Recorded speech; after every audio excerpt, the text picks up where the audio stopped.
Olá, bom dia a todos. Estão me ouvindo bem? Bom dia. A conexão tá boa? Estão conseguindo escutar bem? Como é que tá?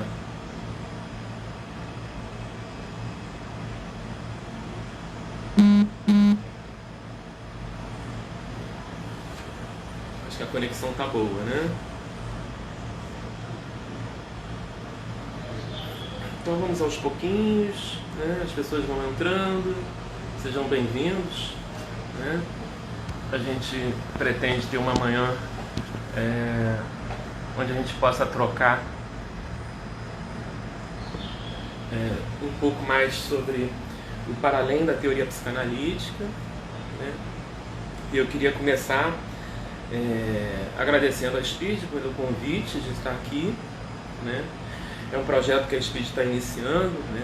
É o primeiro ao vivo que a Speed está fazendo. E eu e o Bruno fomos convidados para estrear, né? Eu falando agora, às 11 horas, no primeiro ato, né? E no segundo ato, o Bruno Campos, às 13h30, vai dar continuidade a esse tema e a esse encontro, né? Daqui a 15 dias, outros membros da Speed vão estar também ocupando esse espaço virtual, esse espaço afetivo, né?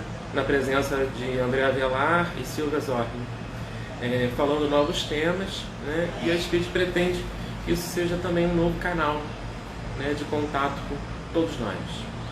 Então eu queria agradecer, né, agradecer essa oportunidade de encontrar vocês nesse sábado, né, e dizer que na nossa divulgação a gente colocou que se o Freud dizia que aonde quer que ele fosse, um poeta lá estivera antes dele, né? E é nesse sentido que a gente está pensando um para além da teoria psicanalítica, né? Na verdade, nesse momento que a gente está vivendo, né? Um momento de isolamento, em um momento de onde é preciso alinhavar os discursos e as linguagens mais diversas possíveis, né? Então a gente está pensando, eu e o Bruno, né, nesse para além, uma tentativa, uma busca contínua, uma busca de não ficar em discursos solipsistas, discursos de fechamento, com uma linguagem única, mas procurar uma tessitura entre várias linguagens, né? E já de antemão a gente quer enfatizar que esse para além não se trata de uma oposição, ou de um dualismo, ou de uma valorização da teoria, ou de uma valorização da prática, ou de uma valorização da clínica, uma valorização da arte, ou, na verdade, não é querer valorizar nenhum dos aspectos dessa tessitura como mais ou melhor que o outro, mas é uma busca, né, de um lugar de existência pela experiência, né? A gente existe nos limites das nossas linguagens, e por isso que a gente alinhava várias linguagens como um discurso, em especial um discurso clínico, que eu venho chamando de um discurso de uma linguagem poético-clínica, né? E a gente faz essa existência alinhavada em várias linguagens, acreditando numa proporção de uma experiência. E nesse sentido, eu quero falar um pouco sobre a experiência como, pegando a própria palavra, pegando a experiência e pensando em experiência formada por três partes, né? Ex, que é para além, para fora; peri, que é o lugar, um espaço, um perímetro, uma dimensão; e ência, que é saber, sabedoria. Então, na verdade, quando a gente fala de uma existência vinculada a essa questão da experiência radical, o que a gente está falando é exatamente uma travessia, um transbordamento dos limites que geram um saber de si, né? André Green, ele nos fala das questões das fronteiras, né? E as fronteiras, elas são aonde esses jogos de forças, esses jogos de linguagem nos propiciam o acontecimento da experiência da existência. A fronteira, que é uma palavra, fronteira vem de fronte, né? Quem viu o filme 1917 né, viu bem a dinâmica das tensões e dos jogos de força que ocorrem nas trincheiras e nas fronteiras. Então as fronteiras são os lugares de acontecimento, são os lugares fundamentais dos impasses pessoais e os impasses clínicos. Por isso a tessitura, né, no sentido de alinhavar as fronteiras de vários discursos diferentes. Nesse sentido é que a gente pensou, né, em abordar a ideia de uma manifestação humana como a arte, e o Nietzsche nos diz, né, que hoje em dia não se faz mais obras de arte, hoje em dia o ser, né, o humano é a arte, a pessoa é a sua própria obra de arte, né? E aí, pensando nisso, enquanto eu estava preparando a minha fala, né, eu fui me dando conta que essa manifestação humana que a gente experimenta, né, que tem uma história muito, muito longa, a gente poderia remontar as pinturas rupestres, né, 10.000 a.C., 15.000 a.C., né? A gente poderia remontar, mas especificamente a 4.000 a.C., quando se inventou a escrita, e isso para nós psicanalistas é um marco muito importante, porque através das primeiras escritas, das primeiras intervenções de ouvir o que está lendo. Mais à frente, quando eu falar de terceiro, isso eu acho fundamental, porque é um retorno do ouvir o que está sendo tecido e inscrito dentro de cada um de nós. Nós poderíamos pensar, né, que em 2.000 anos antes de Cristo, a gente já tem um poema belíssimo chamado Gilgamesh enfrentando Enkidu. Eu não vou entrar em detalhes desse poema hoje, mas penso em fazer um encontro mitologia e psicanálise trabalhando esse poema belíssimo, esse épico, também com a linguagem psicanalística mais à frente, algum dia na espírita, né? E toda a evolução, né, no século V a.C., as tragédias, né, as tragédias como uma possibilidade de olhar para o destino humano, olhar para aquilo que é tecido pelas moiras, pelas cegas fiandeiras que tecem destinos de homens e de deuses, e a partir desse século V a.C., toda a dimensão da tragédia grega rompendo e apresentando a ideia de que eu percebo que a catástrofe pode não me levar, mas ela pode me revelar. Essa ideia de um discurso, né? Ao contrário de um discurso opressor, ao contrário de um discurso de poder, que em muitos sentidos vivemos hoje, né? Um discurso de poder como um discurso pronto, um discurso seja político, seja médico, seja social, um discurso que oprime a cada um de nós, em especial um discurso que a gente tem nesse período de isolamento, enfrentado a necessidade de tal qual na tragédia, a gente sair dessa dimensão do tragédia para uma dimensão de fazer uma fala própria da sua vida frente a esses acontecimentos, frente a esse discursivo, aquilo de falar num fluido, num contínuo. E aí podemos sair do trágico e começar a falar de um discurso pessoal, um trágico que seja uma apropriação da minha existência. E todo esse contínuo, né, a gente foi tendo crescentes de discursos, né, até que mais ou menos no século VI, né, século IV a.C., né, a gente tem o início da filosofia, e como início da filosofia, a gente tem uma espécie de cisão, né? Tem um livro chamado Política, né, de Platão, onde traz as ideias de Sócrates e Platão a respeito de uma utopia, de uma cidade utópica, de uma humanidade utópica que seria, na verdade, permeada por uma realização que não fosse atravessada pela poesia. Uma cidade utópica onde os poetas eles seriam opostos aos filósofos, onde o filósofo rei bania um pouco o poeta como uma dimensão meio menor ou mentirosa de uma realidade, como um equívoco de uma realidade. E é uma pena porque essa cisão ela acaba criando um império da razão.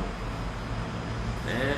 Se no início da filosofia a gente tem um Heráclito que diz que a filosofia deve se preparar para um tipo de logos, um tipo de palavra que não seja uma palavra decaída em argumentação, algo muito próximo do que a gente vive nos nossos consultórios, buscar uma palavra que não caia em argumentação, que não se decaia, né, com essa exigência de uma cisão racional, onde a razão é sobreposta e colocada como algo imperioso, né? Nós temos um outro destino onde a poesia, os poetas, os artífices, os fazedores vão ficando à mercê e à margem ou marginalizados na questão de um discurso, de uma linguagem, né, como vista como útil.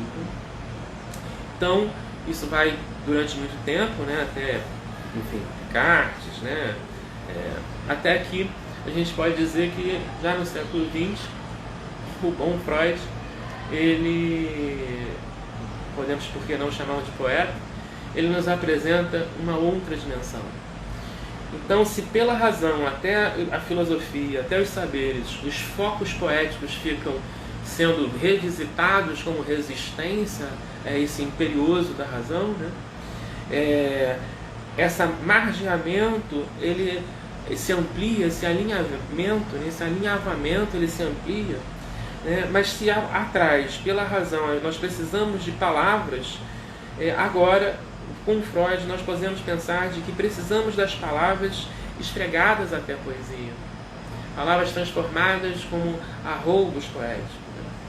Então a arte da psicanálise, em sua gênese, ela acaba por inventar e inventar-se durante o próprio caminhar. Inventar-se através das palavras.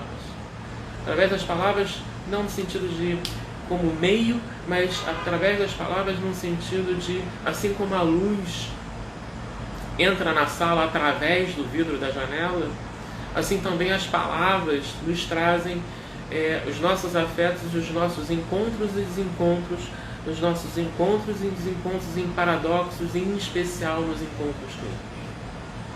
A clínica é, por excelência, o lugar desse paradoxo, onde nós sabemos o nosso esforço. Eu acho que teve uma pequena pausa aqui. Enfim, né? Não sei se caiu. Mas, continuando, né? Esse esforço para uma linguagem, né, que possa nos ser útil e nos ser criativa, criadora nos nossos encontros, em especial os nossos encontros clínicos. Né? E é nesse esforço e nessa valorização da poesia que não só em Freud, mas que, por exemplo, em Thomas Ogden, quando ele vai dizer, né, essa arte da psicanálise, o título de um dos textos dele, e ele vai dizer, por exemplo, daquilo que eu não abro mão, o primeiro item é a humanização, e essa humanização está ligada diretamente ao aspecto poético do humano. Para não ficarmos apenas na linguagem psicanalítica, né? Edgar Morin, que é antropólogo, é sociólogo, é filósofo, né? Ele nos presenteia com uma imagem muito interessante, que ele fala que o ser humano se relaciona por dois tipos de linguagem. Uma linguagem da prosa, que é a linguagem prosaica, uma linguagem até vaidosa de si, porque se encontra alicerçada e ancorada no império da razão, né? Mas uma linguagem da prosa, da narração, de uma linguagem que é da ordem do falar, né? E essa linguagem que é da ordem do falar, ela é a linguagem do cotidiano, né? Por outro lado, temos uma outra linguagem, que ele diz que é a linguagem da poesia, e que a linguagem da poesia, para ele, é a linguagem do que importa, é a linguagem daquilo que realmente conta. Interessante pensar a ideia de importar, né?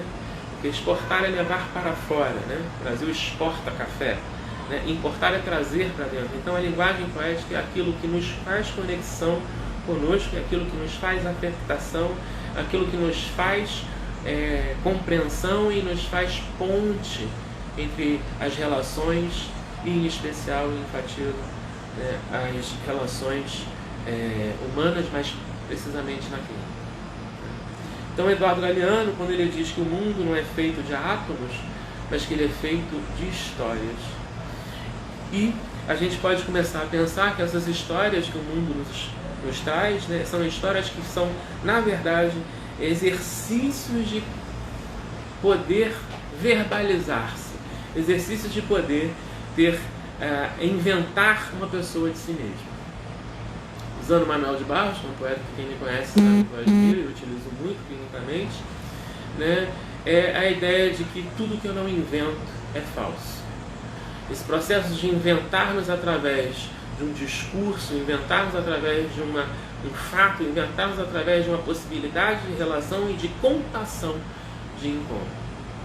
E aí eu quero entrar, né, de que essas palavras que são palavras de objetos de encontro, né, e a gente sabe que a vida é arte do encontro, embora haja tanto desencontro pela vida, essas palavras elas vão tecendo na clínica um encontro entre analista, analisando, e a própria ideia de que essa inscrição, de que essa leitura e de que essa contação entre analista e analisando vão formando um terceiro. Tal qual mencionei a ideia de que há mais de 3.000 anos atrás a escrita dava-se a ouvir algo com outros olhos.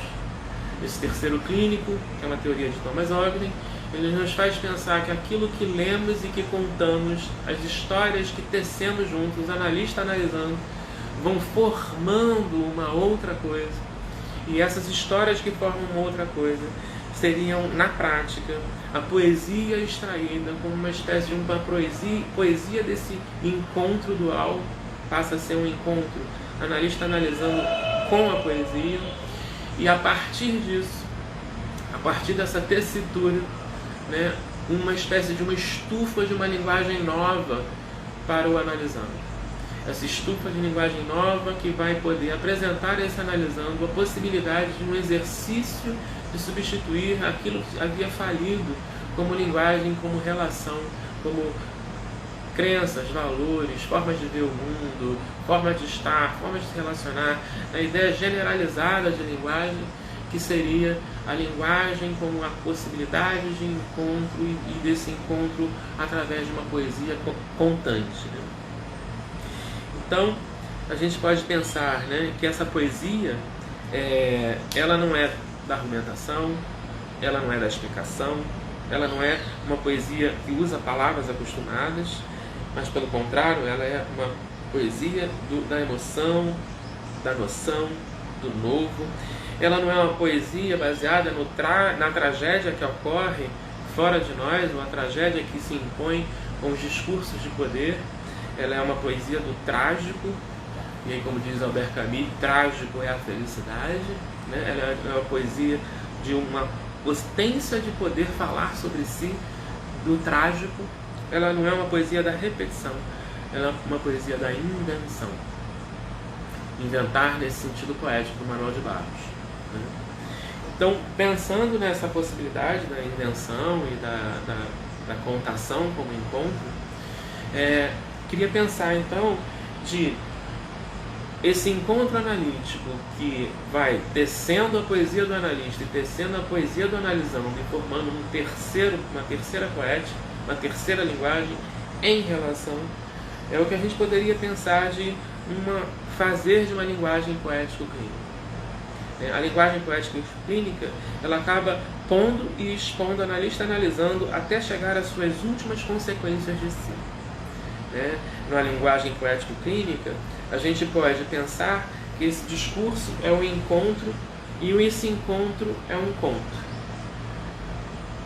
O encontro que é um conto que se transforma num eu-conto. Esse eu-conto, na verdade, é muito importante. Esse eu-conto, pensando é a primeira pessoa, né, singular do presente. Cabe pensar que essa primeira pessoa, né, ela é muito importante para a gente pensar, né? Pensando na ideia de trauma que Ferencz nos oferece, como eu venho chamando a ideia de trauma, né, que é o desmentido do que nunca aconteceu. Essa é a minha visão do trauma ferenciano, né? É um trauma que se dá em dois tempos. É um trauma que se dá no primeiro tempo, com uma experiência de uma total impossibilidade de encontrar palavras para dar conta daquela experiência, existência naquele momento. E num segundo tempo, onde um tipo de exercício de expressão e de fala dessa linguagem se apresenta, né, e busca uma escuta na figura de um pai, na figura da freira do orfanato, na figura de alguém que possa ouvir e reconhecer a existência dessa pessoa, marcado pela ausência de palavras. Nessa busca, nesse exercício, nesse segundo tempo, ele busca uma fala, e essa fala ela ocorre como um desmentido. Então, desmentido do que não pôde acontecer. E aí a gente pode pensar que esse é o ponto que ocorre na clínica, essa primeira experiência, né?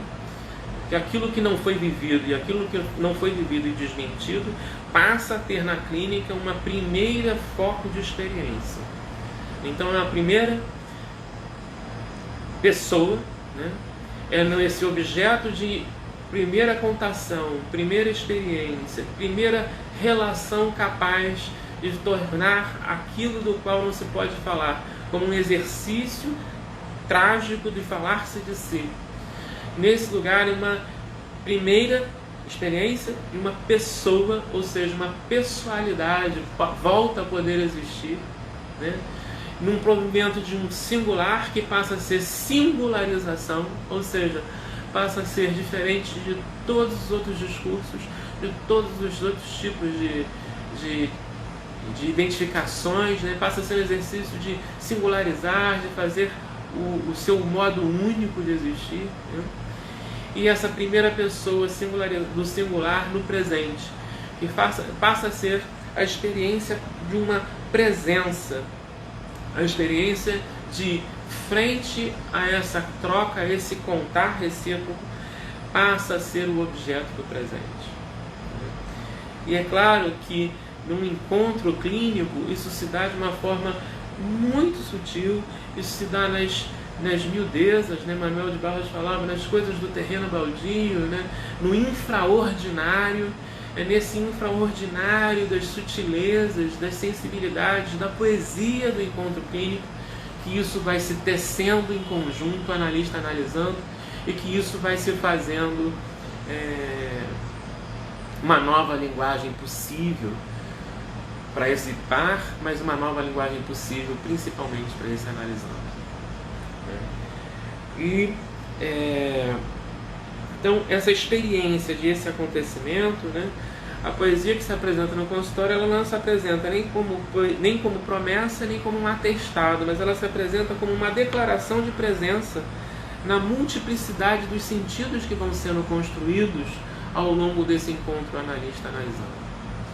Esse lugar, a gente agora atendendo, né, majoritariamente, ou todos atendendo, né, do WhatsApp ou por outras mídias, né, a gente tem se dado conta de que o setting ele nunca foi o espaço físico, né? A gente tem se dado conta de que o espaço, o tempo, a nossa vivência, em especial nesse período de isolamento, a nossa vivência ela tem se dado como uma outra experiência, uma experiência de uma multiplicidade, uma experiência de uma tessitura que ocorre muito mais no vínculo e na poesia desse vínculo do que no concreto das palavras ou da fala, fazendo uma diferença entre falar e contar, né? A contação é o exercício de poder se colocar ativamente, com palavras novas, não palavras gastas, não palavras usadas, mas ativamente nesse encontro e nessa tessitura de uma nova linguagem.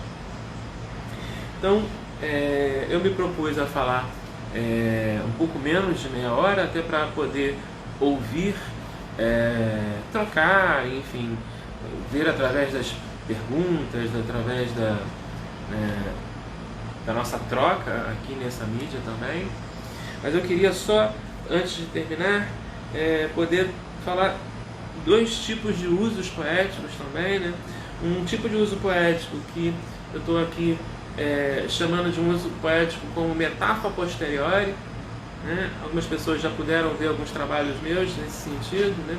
Quando eu falo, por exemplo, da Senhora P, fotografia, né? A Senhora P, fotografia, foi um trabalho que eu fiz fazendo uma ponte entre a fotografia e a discursividade, a linguagem fotográfica, né, ajudando a tecer o meu encontro entre analista analisando, né, que é a senhora T. Né? Outras pessoas já viram a senhora T, né, que foi um trabalho, né, a posteriori poético, no sentido de que, movido por uma experiência minha no Tomiotaki, lá de São Paulo, né, Instituto Tomiotaki de São Paulo, eu vendo um quadro da Tomiotaki chamado Pintura Cega, aquilo me causou uma experiência, que foi vivida uma metáfora da linguagem psicanalítica. E eu fiz uma costura apresentando um trabalho de senhora T, né, baseado na Pintura Cega de Tomiotaki. Né. Para o semestre que vem, na SPID, se tudo der certo, eu penso em apresentar o Sr. V, né, que vai ser um trabalho onde eu vou fazer uma tessitura entre a minha experiência, a minha causação frente ao trabalho artístico de Amilcar Castro, que a gente chama Escultura do Amilcar, né, e como aquilo me causou e como aquilo foi causando como uma metáfora para a linguagem psicanalítica. Né. Então tem esses usos, né, tem esses movimentos de usos de uma poesia despertada através da pintura, através da escultura, através da dança, né? A psicanálise toda, a psicanálise e a arte contemporânea nasceram juntas praticamente, né? São irmãs, né? E essa ideia de uma fragmentação da imagem de si, né? Que a psicanálise e a arte contemporânea nos ofereceu, ajuda a gente a facilitar esse alinhavamento entre essas linguagens, né, entre a linguagem da arte ou a linguagem da psicanálise. Então, por exemplo, né, se o balé clássico ele tinha toda uma história contada, um início, um meio, um fim, né, o balé moderno contemporâneo, né, ele faz uma experiência estética, uma experiência de causação, uma experiência de fragmentação, uma experiência onde a poesia ela é passada de uma outra forma, né? Então, toda a questão da representatividade, né, toda a questão da pintura, por exemplo, né, que foi sendo atravessada desde as perspectivas, das pinturas retratistas, das pinturas concretas, né, até as pinturas contemporâneas, né, até o modernismo com suas formas, né, com suas cores, né, tudo isso foi uma passagem que também atravessa a psicanálise, saindo de uma psicanálise inconsciente, tornar inconsciente consciente, como algo da ordem da representação, para uma psicanálise pensada como a da ordem do irrepresentável, né? E aí a gente pode pensar na Reverie como principal forma de diálogo entre inconscientes e analistas analisando, pensando na Reverie também como uma espécie de fluxo de um viés poético desse encontro analista analisando. Uma outra forma de uso que eu faço, né, quem me conhece sabe que eu faço, é a forma de uso da poesia como um inutensílio ou um desutensílio clínico. Né? Essa forma de uso, na verdade, é uma experiência que venho fazendo há anos, às vezes com fotografia, às vezes com fragmentos poéticos, né? Uma experiência que eu venho fazendo há anos, né? Que hoje em dia, nesse momento atual, né, desse isolamento, onde parece que estamos vivendo todos os dias como se fosse domingo, polvilhados de quarta-feira, né? É uma definição de um analisando meu que eu achei muito interessante. Todos os dias parecem iguais e domingos polvilhados de quartas-feiras, e essa expectativa, muitas vezes a gente ouve, né? Não tenho nada a dizer, né? E esse não ter nada a dizer, as pessoas sabem que eu tenho um apreço grande pelo nada, porque eu acho que é no nada que a gente amarra o vazio. Tem um trabalho meu apresentado para a SPID que também eu falo isso, né? Amarrando o vazio no nada, né? Então, esse é um convite para a poesia, é um convite a uma quando analisando nos apresenta, não tenho nada a dizer, porque os dias são todos iguais, né? É um convite a uma provocação poética. E é nesse sentido que eu falo muito de um desutensílio clínico, uma espécie de busca de abalroar o real do analisando, tentando alinhavar a fala dele com uma provocação, com uma beliscada, né? Eu vou contar um pequeno fragmento clínico, né? Bem pequenininho, E depois eu vou abrir para as perguntas, para poder trocar mais com vocês. Acho que minha proposta aqui, até como vai ter a fala do Bruno Campos, 1h30, a gente deve terminar aproximadamente 11h45. Então eu quero utilizar esses minutos finais, né, para não me estender muito também, e não ficar muito cansativo, para todos poderem participar também desse encontro com o Bruno Campos 1h30, né? Então, rapidamente, pequeno fragmento, né? Eu analisava um analisando meu que ele era neonazista, né? E esse analisando neonazista participava de grupos neonazistas ativamente. Me lembro de mais de uma vez ele dizer que algumas coisas ele não poderia falar no consultório para me proteger, né? E eu respeito. Esse ato protetivo já é fruto dessa intervenção que eu vou falar agora. Ele sempre muito reativo às minhas falas e sempre muito reativo a esse meu jeito poético clínico, né? Ele vivia me acusando, né, dizendo: Márcio, ia sempre, mantinha o nosso vínculo, mas sempre dizia: isso é coisa de viadinho, poesia é o caralho, isso é coisa de viadinho. E esse jeito muito agressivo. E ele, em dado momento, ele terminou a sessão assim mais uma vez, e ele foi embora, né? E eu estava, depois da sessão, eu estava lendo uma poesia do Paulo Leminski, né? E aí eu peguei um trecho da poesia do Paulo Leminski, escrevi no WhatsApp e enviei para ele. E a reação foi muito interessante. É isso que eu estou chamando de um utensílio clínico, né? A reação foi muito interessante, porque ele me mandou uma mensagem no WhatsApp e falou: fiquei muito mexido com a mensagem que você me mandou, me manda o nome do poeta e me manda a bibliografia, né, que eu vou comprar o livro. E eu escrevi, né, Paulo Leminski, obras completas e tal, e no final eu coloquei assim: cuidado, a capa é rosa.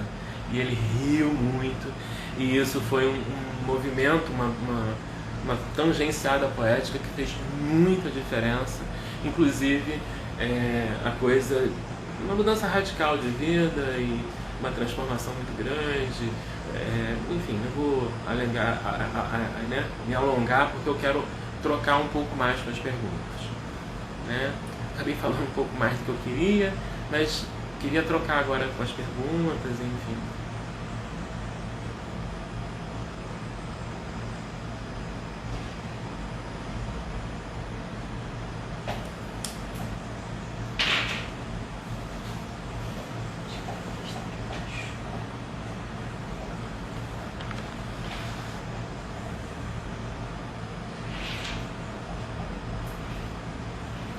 Uma das perguntas é para que eu fale mais, né, explicando melhor a questão do isolamento, né?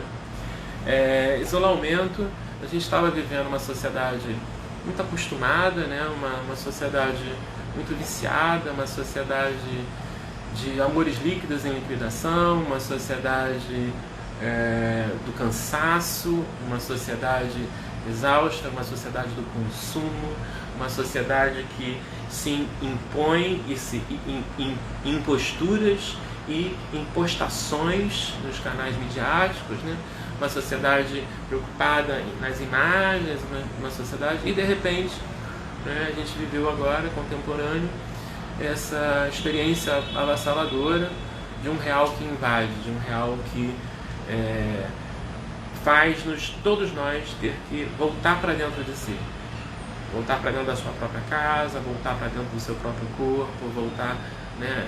Não temos mais, ninguém vai fazer foto de pijama na sala para botar nas mídias, né? Então a gente acabou precisando, né, nesse movimento de isolar-se, precisando encontrar algum grau de poesia, né? Então esse isolamento é uma provocação, uma tentativa de ser poético, numa busca de causar o despertar de que durante, né, esse isolamento a gente tem um potencial de construção, um potencial de crescimento muito grande, né? E é daí a ideia de um isolamento. Daí a ideia de alguma coisa que possa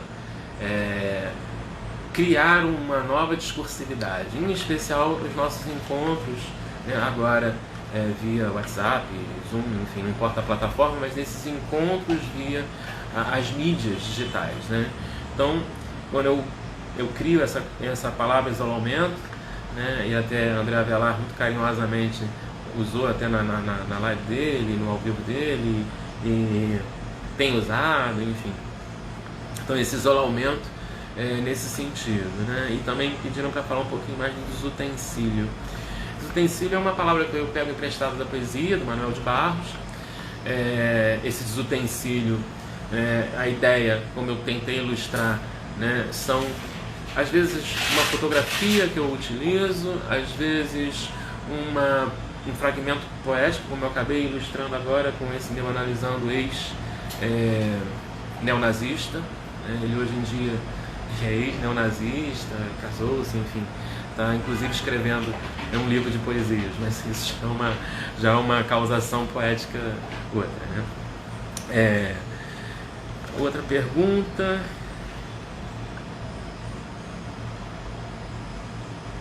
Então, tem alguma coisa, né, que pediram para eu comentar da arte moderna e o impressionismo que trouxe a experiência interna para fora. Verdade, a gente teve tanto o impressionismo como o expressionismo alemão, né, toda uma formatação de buscar não mais a representatividade, mas buscar o irrepresentável interno, né? Para além, por exemplo, de outros movimentos como o dadaísmo ou o movimento surrealista, né, do Breton, né, surrealismo e dadaísmo, né, mais ou menos em 1924, e portanto muito contemporâneo do Freud, muito online, né? O texto O Estranho é de 1919, né? E esse estranho familiar do Freud, ele está diretamente ligado, né, ao movimento surrealismo, ao Dalí, né? Mas já um outro viés, né, é um viés onde ele se pretendia pintar alguma coisa da ordem da representação sobre o irrepresentável dos sonhos, né? Era a intenção do Dalí, né? Mas as obras de arte de forma geral, e a gente pode atravessar as pinturas de rua como o Banksy, que a gente tem usado nos seminários na Mesfige, né, como provocações também, né? A arte de forma geral, né, ela vem cada vez mais, e isso é uma influência direta nessa fragmentação do ego, esse sujeito que nunca mais foi um espelho, ele é um espelho espatifado, ele é um espelho em fragmentos, né? Isso mobilizou toda a dança contemporânea, mobilizou a arte, a pintura, as performances, né? Enfim, organizou tudo. Então, sim, essa tessitura entre a arte e a psicanálise, ela vai amarrando, né? Ela vai alinhavando ou como uma provocação, ou como uma forma de leitura, ou como uma linguagem própria, de uma linguagem poético-clínica, e ela vai causando, digamos assim. Eu vou ver outra pergunta aqui.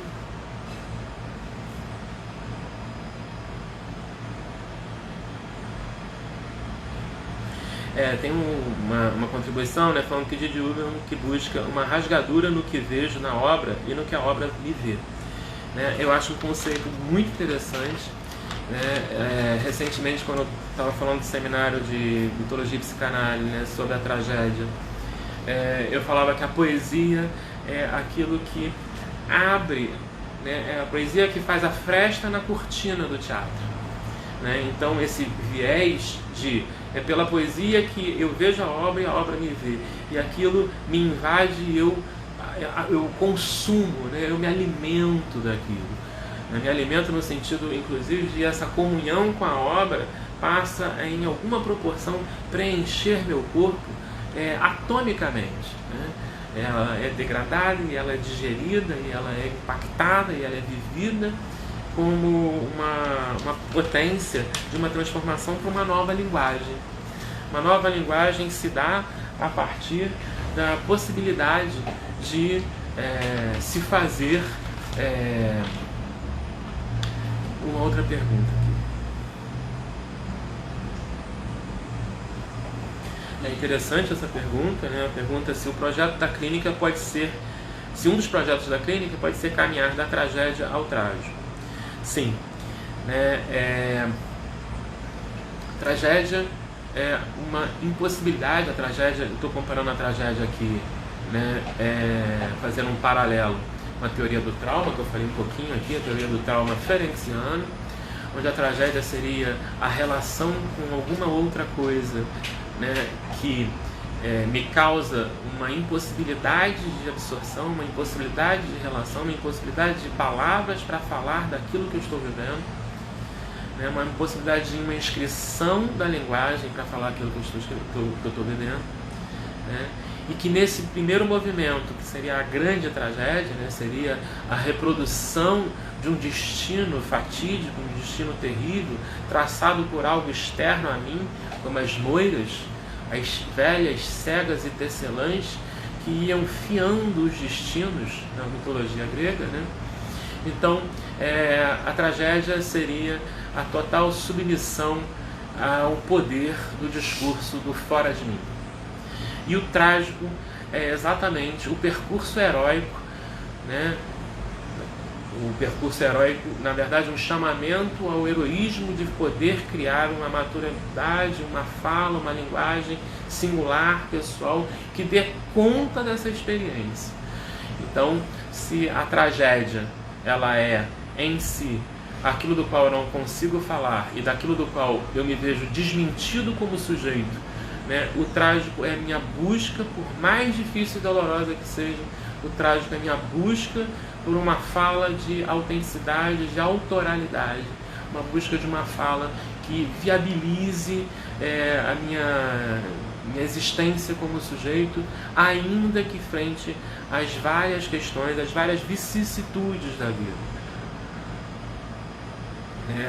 O trágico é a possibilidade de falar de si frente à realidade. Uma outra questão que colocaram: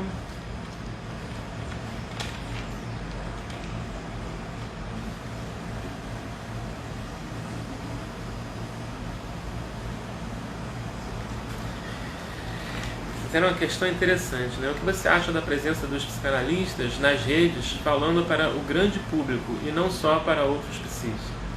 É engraçado porque eu nem sou uma pessoa de muitas mídias, né, sociais, mas eu acho importantíssimo.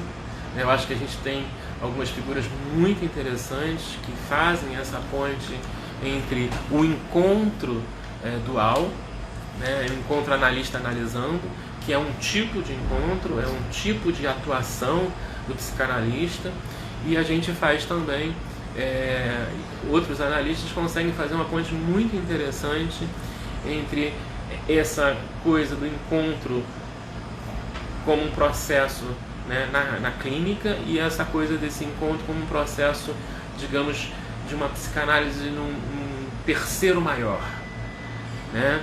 O Ferenczi nos abria muito para isso. O Ferenczi ele tem vários textos que nos fazem pontes para abrangências políticas, para abrangências sociais, para leituras de uma monta de um coletivo, né? O Ferenczi é um autor muito útil para pensar essa interação com o terceiro, né? Como uma interação que alcança o dual e que alcança vários estratos diferentes.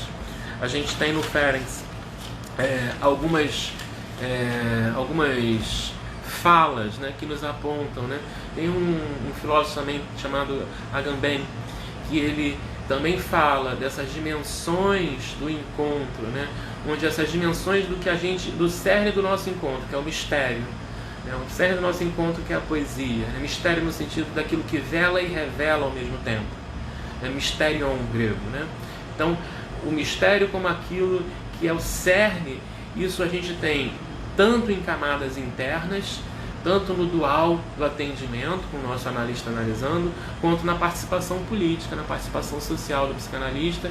E sim, o psicanalista ele tem muito a contribuir, né, em várias dimensões diferentes, né? A gente, sei lá, tem a Maria Rita Kel, que participou da Comissão da Verdade, por exemplo. A gente tem a Viviane Moser, que é uma pessoa que participa fazendo palestras, informações, né? A gente tem vários outros, apenas citando algumas, né? Mas muito conhecidas, né? Mas a gente tem vários outros, inclusive colegas nossos, colegas da SPID, que buscam também uma atuação no sentido de levar uma possibilidade de leitura de uma linguagem da psicanálise como forma de inserção e como forma de intervenção política social, né? Uma forma de viabilizar. Mais uma última pergunta.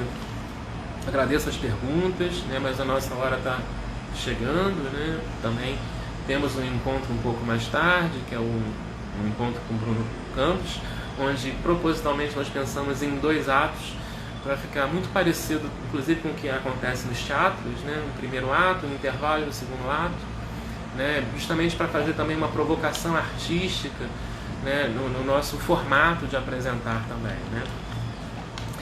Então, vou encerrar com essa última pergunta. A potência da contação na clínica, no que toca com o real. Fale mais um pouquinho. Né? Tenho chamado de contação, né, a capacidade desse um tipo de encontro entre analista e analisando. Contação nos remete a uma experiência muito primeva, né? Sei lá, né? A gente imagina uma contação de histórias, né? A gente imagina uma vovó de cabelo azul tricotando e contando histórias para o netinho, mesmo que a gente nunca tenha tido essa figura dessa avó, né? Uma figura mítica, né? A contação ela nos remete a coisas ainda mais primitivas, por isso também eu comecei falando de coisas tão 3.000 antes de Cristo, né? Coisas mais primitivas, que era aquela ideia de caravanas, por exemplo, atravessando o deserto. E nessa travessia do deserto, a gente pode falar da travessia do deserto da existência, né? Já no crepúsculo da noite, em tudo que isso significa, de você estar no meio de um deserto, no crepúsculo, no calor que exaure de dia e no frio que consome a noite, e a gente se orientando apenas pelas luminárias das estrelas fixas, né? Para poder fazer o nosso caminho, fazer. Então, dado aquela caravana se interrompe carregando as coisas do prosaico, né? Carregando as coisas da prosa, e à noite se reúne à volta da fogueira para poder trocar, para poder fazer um exercício de contação, para poder falar as histórias e aí fazer aquilo que interessa, né? Aquilo que primitivamente nos torna humanos, né? A capacidade de poder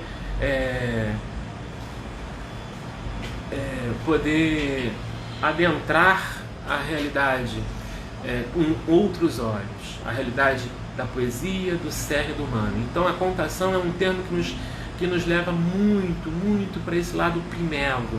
Em minha experiência na clínica, e quando o analista analisando fazendo esse exercício de um fala, o outro fala, essa contação recíproca de experiências, ela se dá muito no cerne da afetividade da poesia.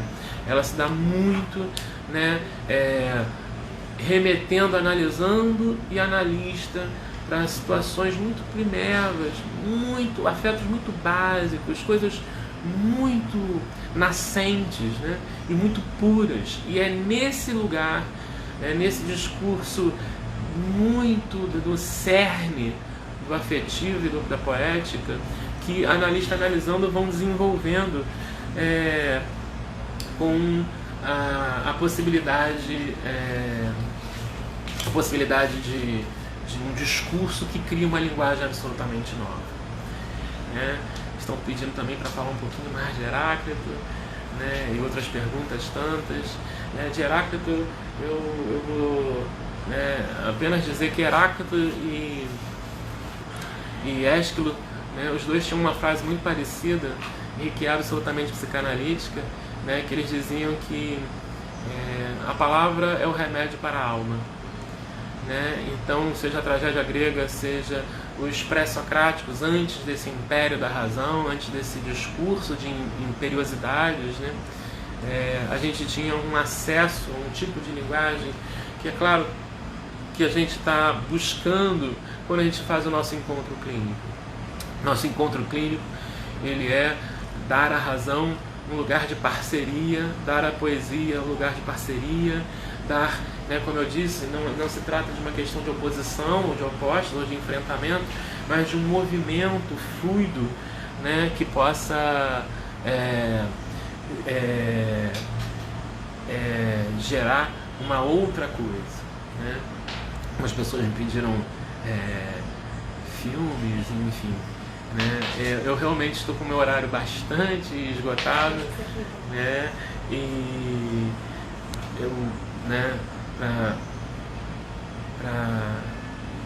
né, enfim, estou com o horário bastante esgotado. Eu sei que não deu, né, para a gente abordar todas as perguntas. Eu agradeço muito as perguntas, eu agradeço muito o carinho, a participação de todos. Agradeço novamente a Speed pelo convite que me fez para participar desse primeiro movimento ao vivo da Speed e nesse primeiro ato, né? E convido, né, para todos os outros movimentos, né, daqui a 15 dias, André e Silvia, e convido para hoje também à tarde, 1h30, para poder ver o parceirinho Bruno Campos, também poder falar, dar continuidade a esse tema, que é um tema gigantesco e que com certeza a gente terá outros espaços, já ficam todos convidados. A gente também tem intenção de fazer alguns espaços de partilha na Speed aos sábados, né? E a gente está montando esses projetos e para outros, né, outros movimentos também que a Speed com certeza vai poder oferecer, né? Agradeço muito a participação e espero que tenha sido bom para vocês como foi para mim, tá? Um grande prazer e até breve.